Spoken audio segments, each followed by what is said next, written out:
I think we're going to get started. I know I have an education committee at 2, and I was just going to let the reporters know as well, too. If for some reason we don't get all your questions answered, I'll certainly be available later this afternoon as well, too. So don't hesitate to call me. Well, we are here today because payday lenders are at it again. They're trapping Ohio consumers in a cycle of debt. Payday lenders have found loopholes in the law in other states, and now they've found loopholes in the law here in Ohio as well. And while some accuse the industry of loophole lending, I would characterize it as loophole looting of consumers. Today, we will share with you the details of the Issue 5 Enforcement Act. I've enjoyed working closely with the Coalition for Responsible Lending in identifying loopholes being used by payday lenders and determining how best to close those loopholes to protect Ohio consumers. Before I get into the details, though, I thought we'd begin first with Bill Faith and Tom Allio with the Coalition for Responsible Lending for some background on this issue. Bill? Well, it was actually a year ago today that Governor Strickland signed a short-term lender law.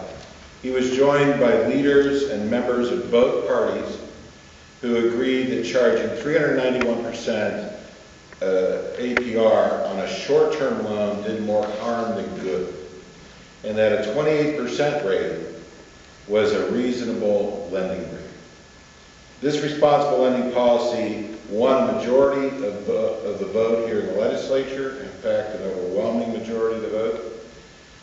And despite a $20 million campaign to convince voters otherwise, the responsible lending policy won the majority vote at the ballot box last November. The payday lenders lost. They lost twice. Yet, here they are, pushing loans bloated with fees that result in rates up to 680% APR. It is a debt trap all over again, and that's what this bill will fix. This bill, as Representative Lundy pointed out, closes current loopholes being used, as well as looks at potential loopholes that could be used in the future. Now, how can we figure out what potential loopholes would be? We have the experience in other states who've tried to crack down on payday lending, as we did here in Ohio, and the lenders tried to find ways around those laws and enforcement efforts. Today, they are using, primarily in Ohio, they're using the Mortgage Loan Act and the Small Loan Act. These were laws long on the books before the payday lending was legalized in 1995. They were never intended to be used for payday lending. Obviously, in the name, the Mortgage Loan Act was used to regulate certain kinds of mortgages. So we know they've been trying to get around the current law. They're not only operating under these laws that were never intended for payday loans, but they're packing in all sorts of fees, some of which were never even realized could be charged by the legislature when we passed the law last year. Some of the fees are an origination fee. You know, this is on top of the 28% interest charge. They also then charge an origination fee. Some of the payday lenders are charging a credit check fee. Credit checks that don't occur. They don't pull people's credit reports. Though, and even when you do, the cost of doing that is maybe $1 or $2, not the $15 that payday lenders often charge for what they call a credit investigation fee. They also, one of the most outrageous things they're doing is they're charging to cash the loan check.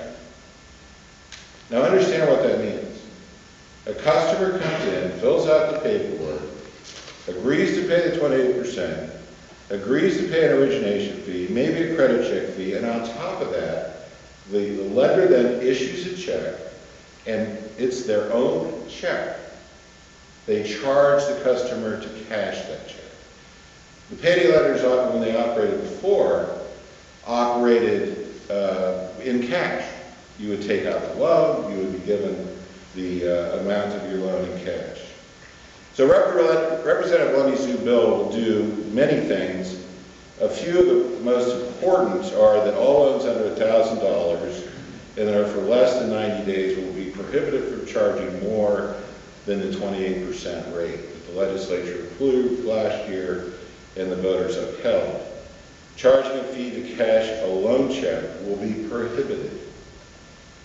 The Attorney General, and this is very important, you know, in many areas of regulation, the Department of Commerce and the Attorney General share enforcement powers. We want that to be true for these kinds of loans that are under $1,000. Abusive lending is not a partisan issue. That was demonstrated last year as members and leaders of both parties stood and celebrated the passage of this bill. I think we can all agree that being trapped in debt is not a good solution to being short on cash. Good afternoon, everyone.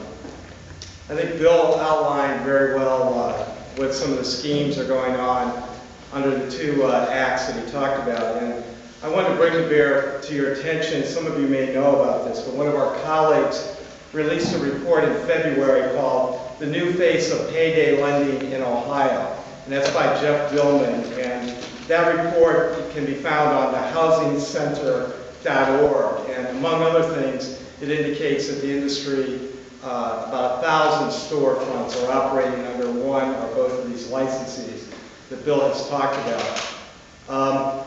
The Ohio Coalition for Responsible Lending, which I have the privilege to chair, and Bill is our legislative chair, is very pleased and thankful for the leadership of Representative Matt Lundy and his dedication and commitment to this issue. This is a good faith effort to end the schemes, charges, and exorbitant interest rates of the payday lending industry. And our coalition is primed, and we're very eager to press hard and fast for passage of this legislation. Because nothing less than the integrity of more than 3 million Ohioans is at stake. I don't think anyone other than the payday lenders could have envisioned the scheme that has kept about 1,000 stores open to prey upon Ohio consumers. So we're saying today that once and for all, this industry must be stopped from manipulating Ohio laws for purposes of satisfying and advancing their insatiable appetite for greed. Since this is a corrective action, we believe that these scandalous lending loopholes can and should be closed before the summer recess. The people have spoken, and they expect this fix to be on a very fast track. I'd like to call up one of our colleagues who's been involved. This initiative on payday lending began actually 4 years ago in 2005. So we've been together as a coalition all these years. And Nick DiNardo, who is an attorney from Cincinnati Legal Aid Society, has many clients that come to his attention. And you all reported very well on the victimization that occurred that we talked about for the last year. Nick has a client who he will describe who wanted to be here today, and I'm certain you could follow up with her, but Nick wants to tell her story. So